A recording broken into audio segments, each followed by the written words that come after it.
Hey, welcome guys back to the Musings of Maverick channel. I'm your host Maverick, where today we're going to be watching Fairy Gone episode 9.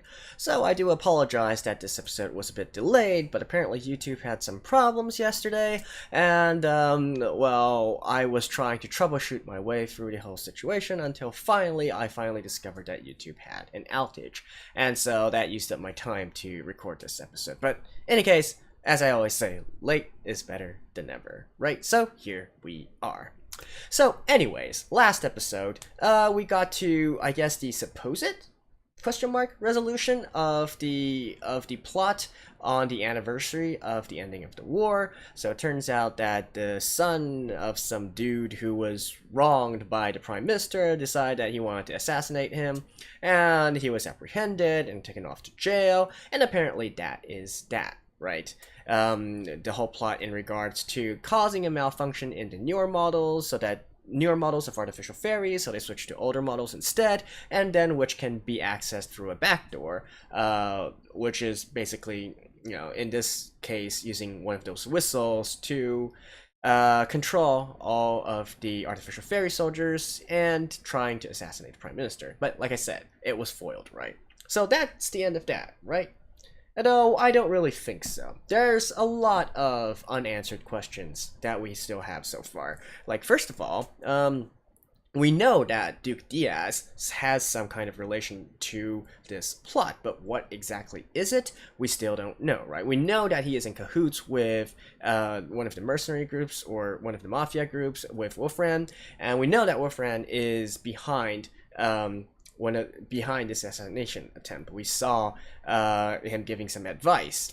So they are all interconnected somehow, but still not quite sure what this actually is, because Diaz actually tried to protect the prime minister in the end. So that's something to take notice of.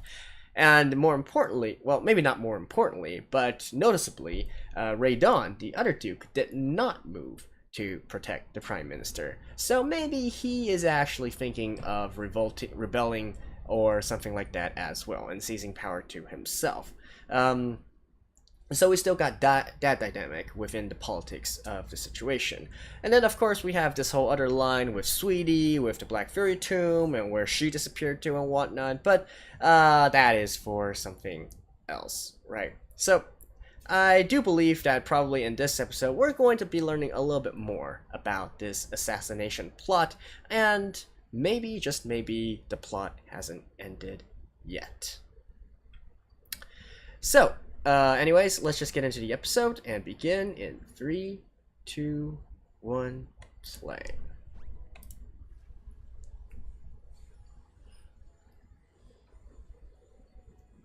By the way, in real life, the musical group behind this work is also hosting a lot of their lives. There's Nico Nico live streams and whatnot. They're trying to do a lot to promote this. Alright, hold that thought.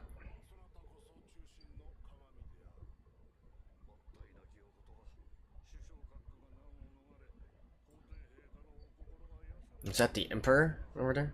Yeah. The Emperor is just a figurehead, though.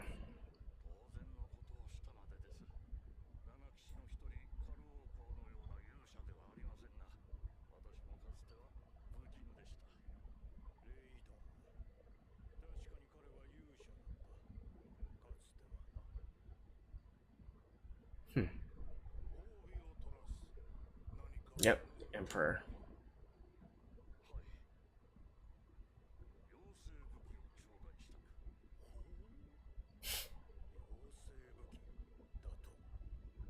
A fairy weapon?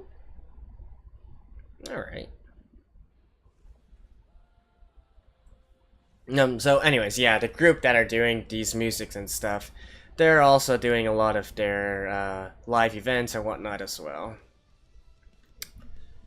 But in any case, let me skip this real quick, and I'll see you guys in a second.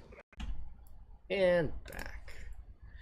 Rolling Stones and 7 Nights. Rolling Stone are gonna get another rock-inspired song this week.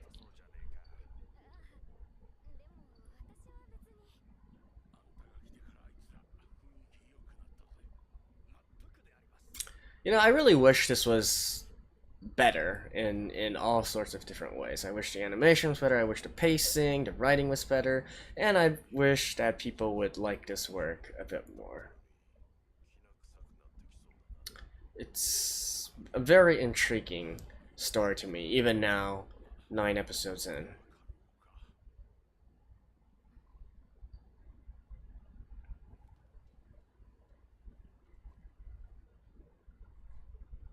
Hello. Radar, yeah.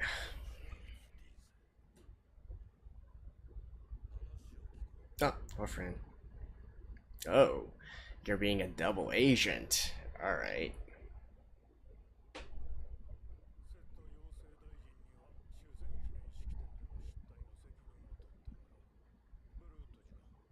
Oh, really?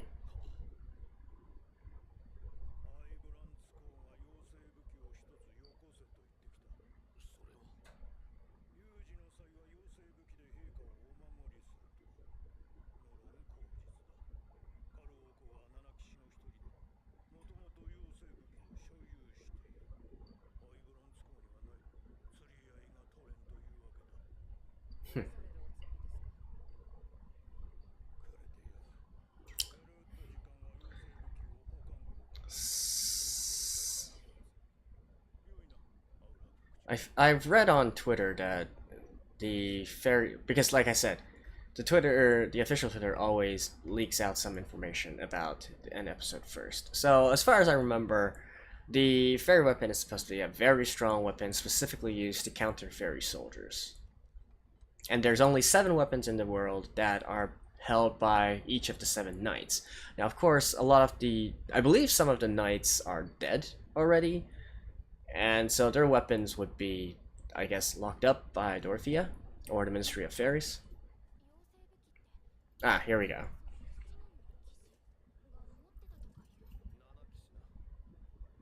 The 7 knights. And yes, Radon is one of the 7 knights.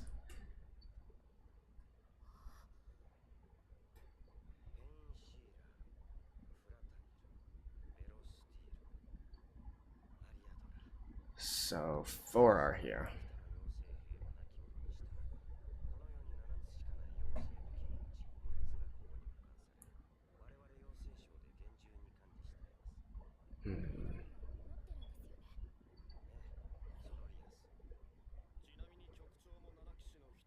Oh, really?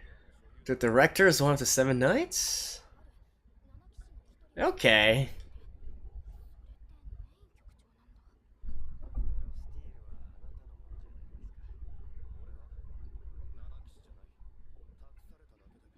Yeah, another one of the 7 knights is the one that died protecting 3 during the war.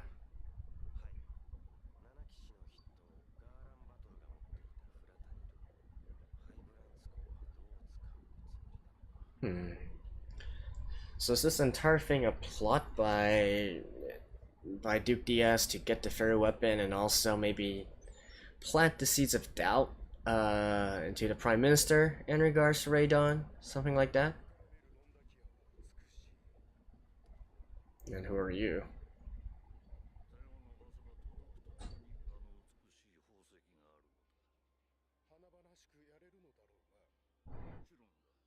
Ah, it's the Colonel. The one also acquaintances with Wolfran. Okay. Like, I'm 100% sure that Diaz is plotting something. He's probably trying to rebel or whatnot. But just how big or what's the scale of his plot, that's the thing that's unknown to me.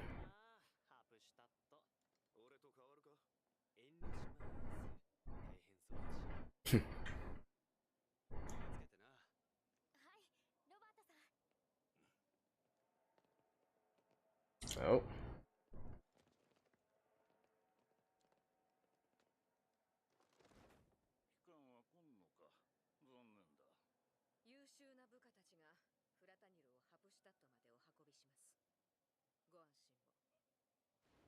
Hmm. If something does happen, probably the director will have to resign as well.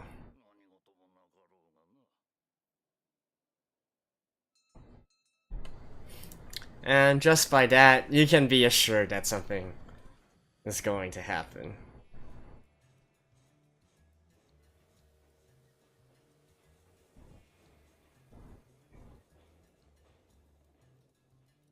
Alright, the Duke wants one of the fairy weapons. Does he actually want the weapon?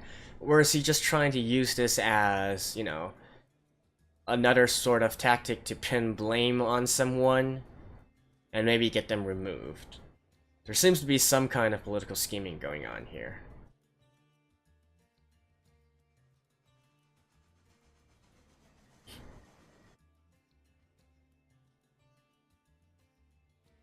Especially with the Duke on the train himself.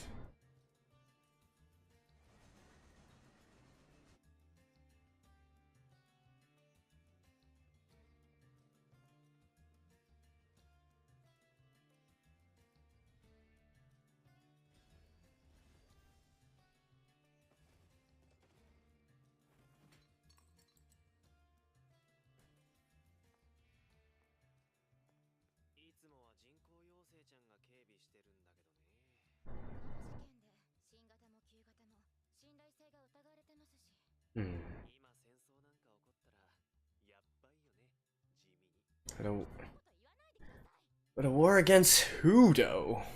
War is imminent against who? All the various nations that make up the Empire?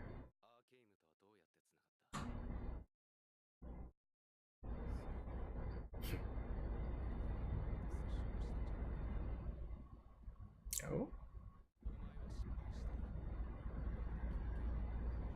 Really?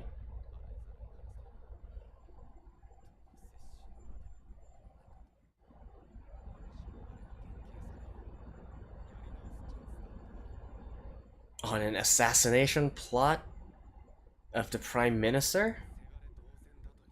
This dude is going to jail for life.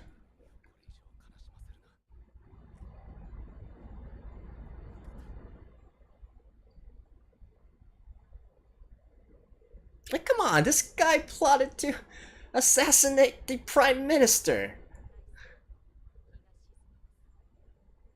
Oh.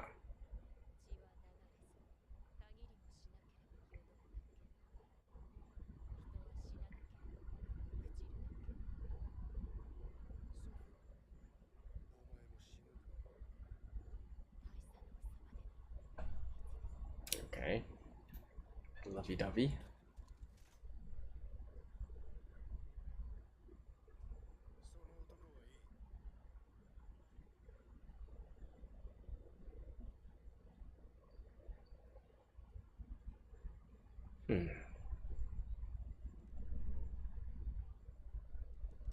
So is this Colonel working both sides of the Dukes?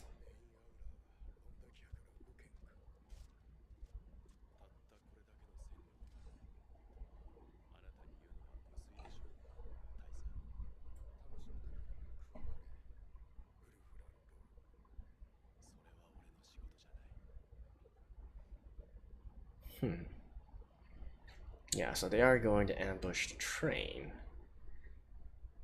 Now the question is this perpetrated by Duke Diaz himself?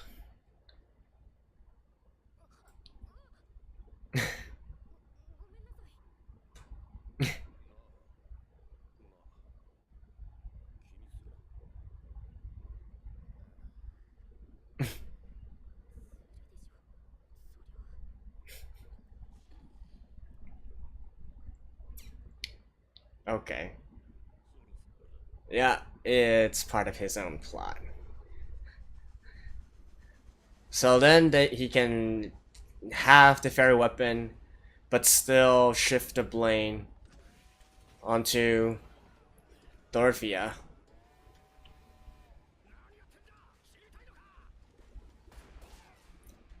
Dang.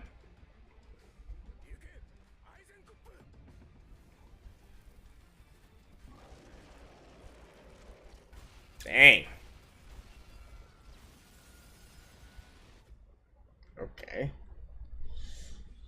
Okay. Okay. But by all means, I'd say all the members of Dorothea are all fairy soldiers as well.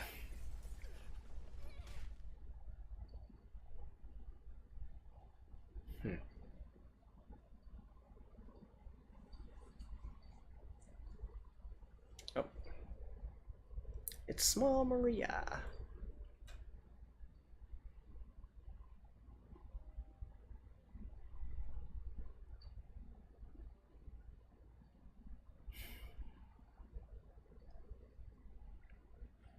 But really, a flashback right now before a big battle?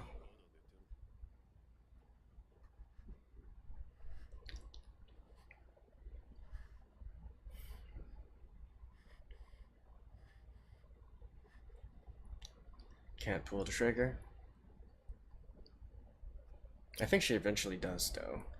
I think her setting is supposed to be a hunter, and that is why she uses.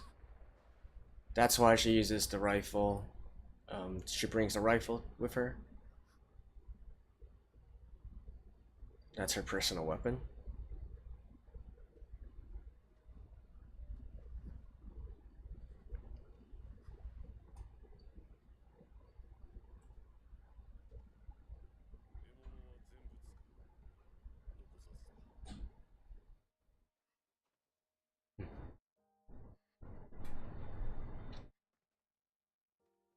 This is after she escaped from the village, right? Wait, no, wait a minute. No, sorry. This is when she first arrived at the village.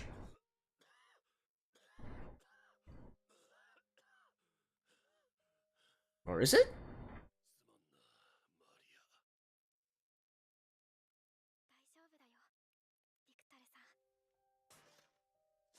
Oh. Dead?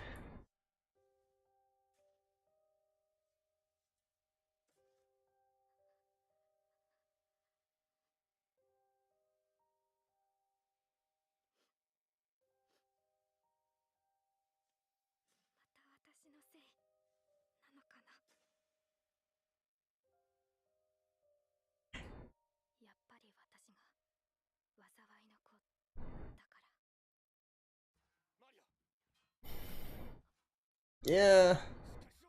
Time to battle.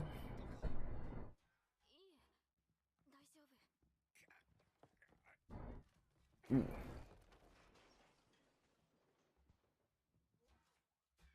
Yeah, time to fight, guys.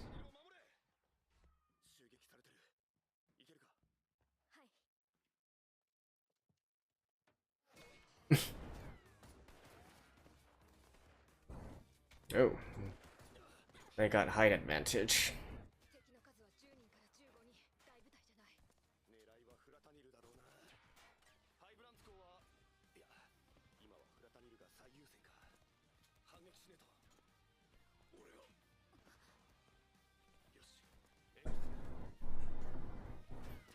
They're fairy soldiers, right?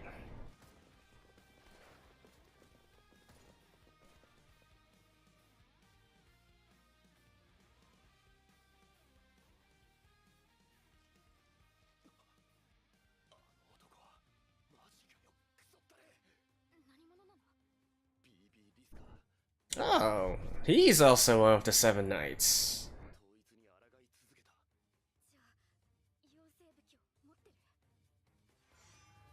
I'd say yes.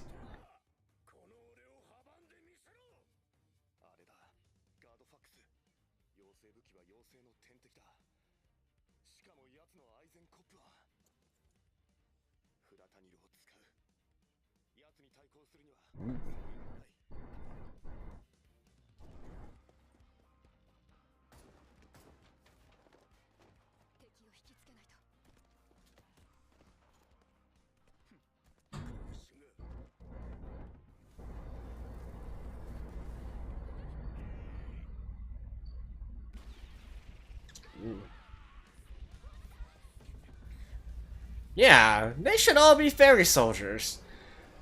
Freaking use their abilities already. Dang.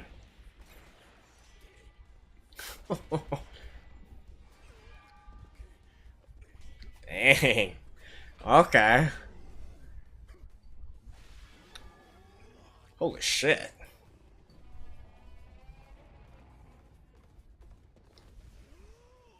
Wait. Dang. Okay, this is a decent action sequence.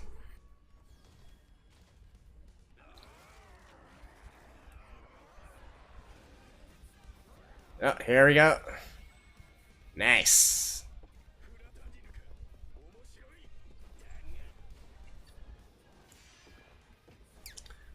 And still, it's not just the weapon itself. There's also a user difference. And what the hell kind of weapon is this anyways?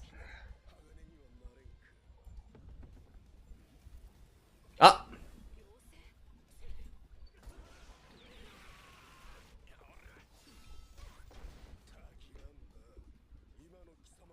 Why are they being surprised that there's a fairy though?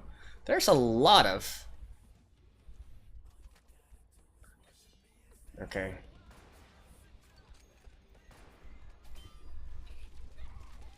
What? What kind of fight is this?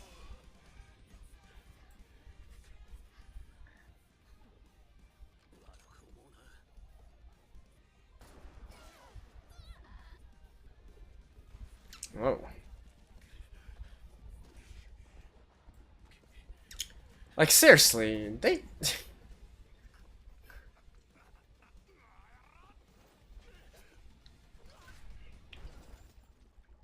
They have no idea how to use their abilities at all.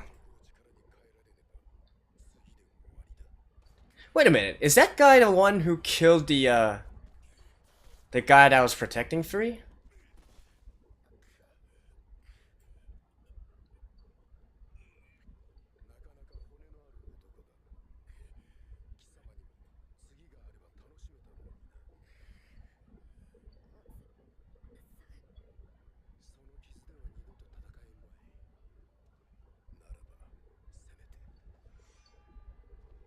Oh.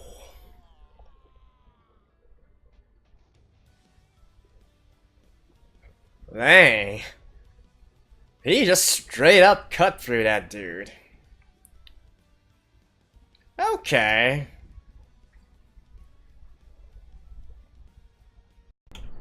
Alright, there's actually a little bit more after the ending. So let's watch this together in 3, 2, 1, play.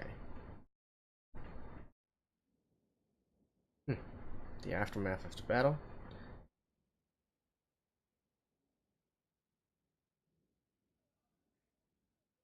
So those are dead. The Duke is injured. This guy is crippled, or... I thought he was going to be...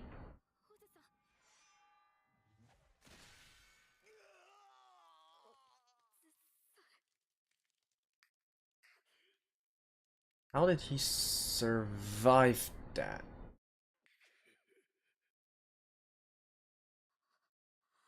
He should already be dead.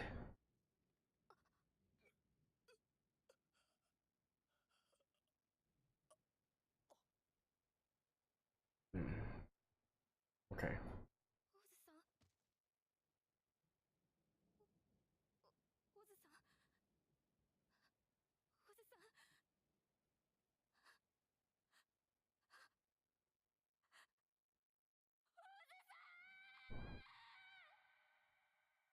That was pretty much to be expected, right?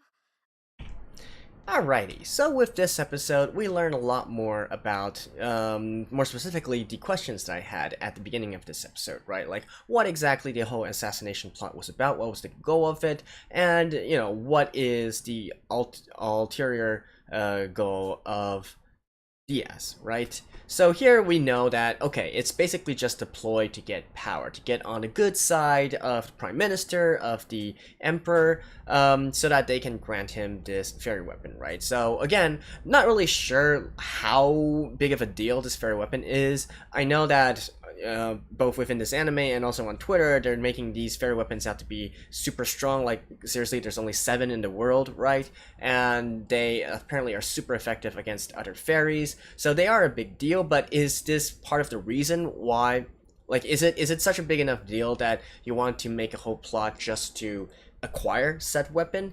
That I don't know, but even if we take that aside, there's a lot of things about this that make sense, right? So, like I was saying, this is in essence a power play. So you're removing Radon from the picture because he wasn't as useful in protecting the Prime Minister, if you will, and also you're shuffling around a lot of the high staff, like the Ministry of Fairies had their chief replaced. Probably the military brass, they had some kind of effect as well, though we don't see it.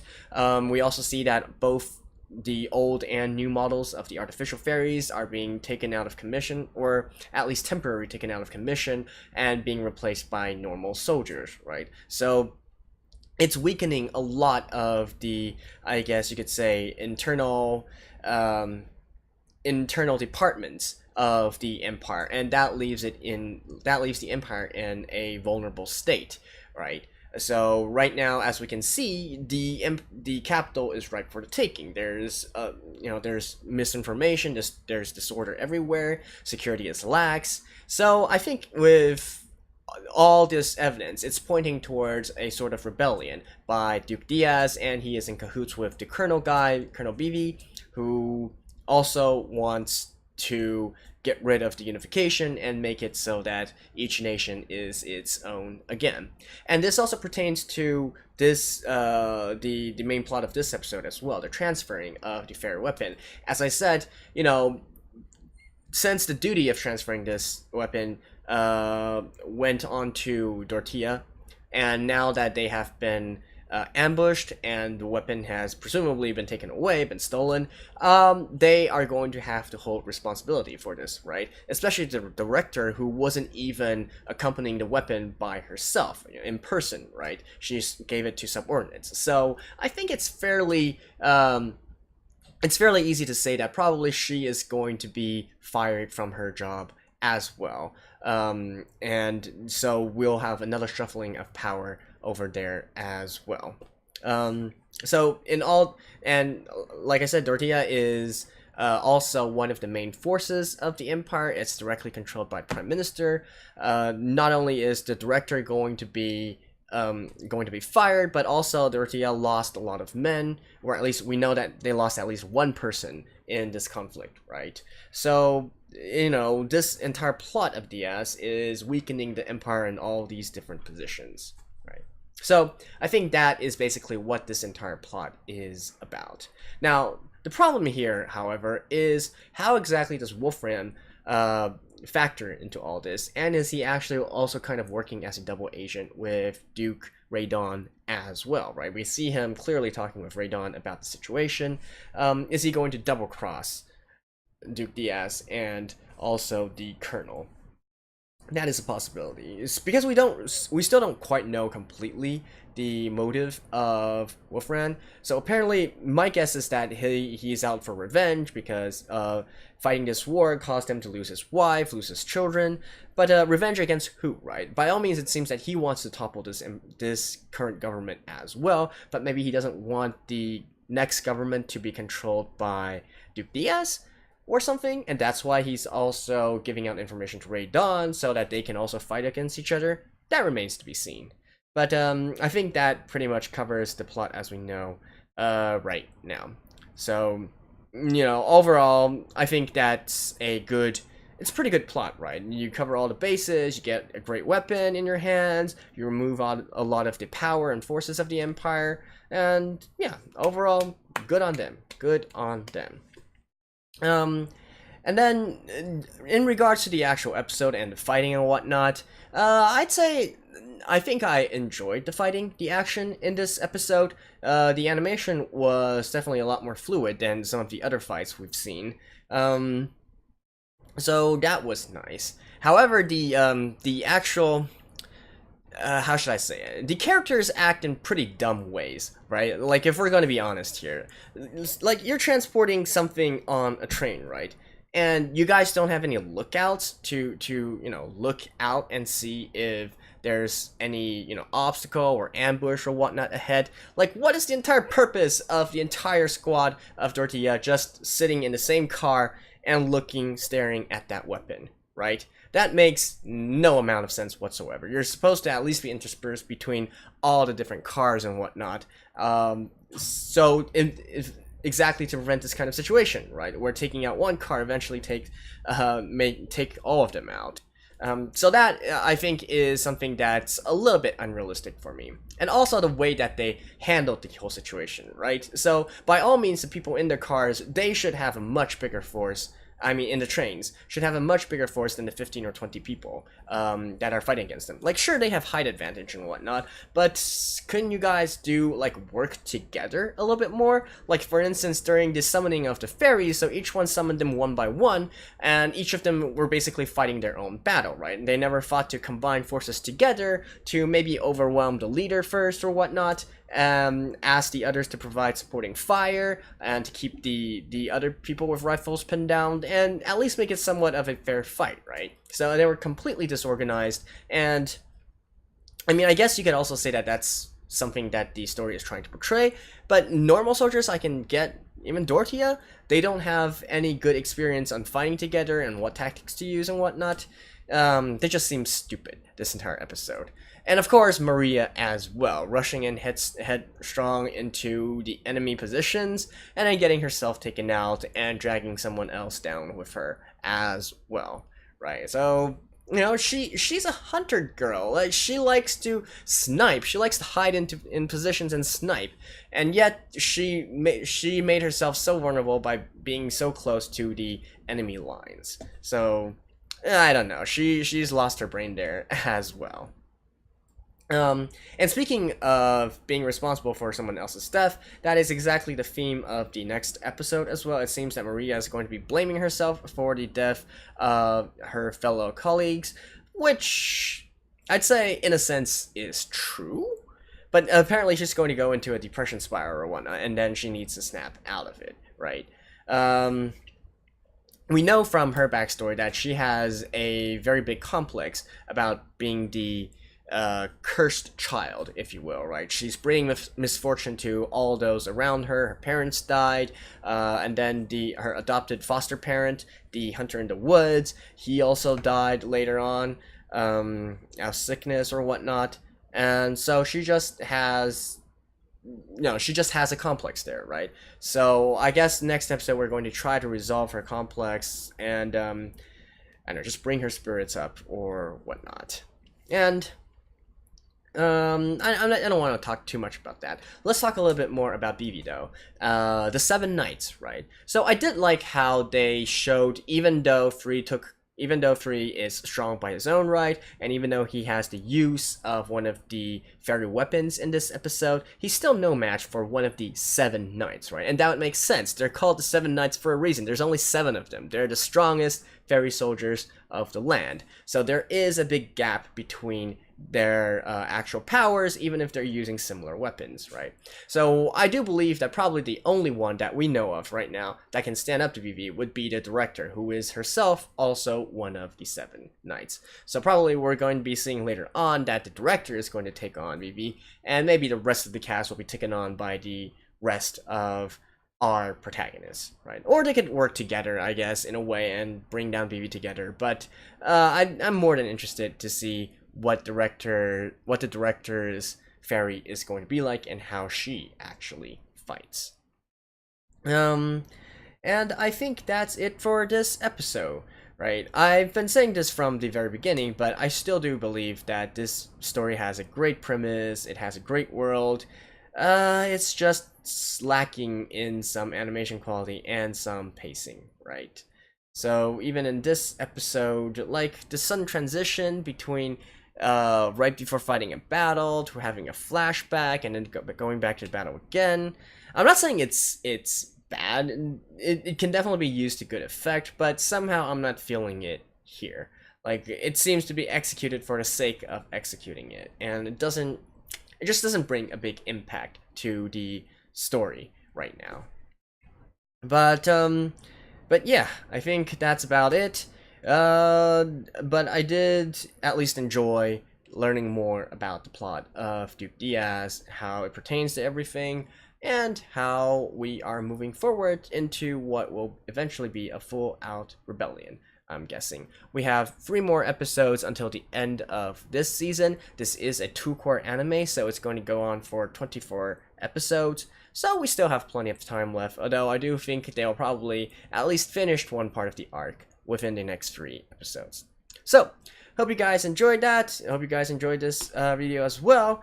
And I will see you guys next week, hopefully on time. Although actually, oh, I'm on yeah, it should be on time. It should be on time, barring any outages from YouTube again.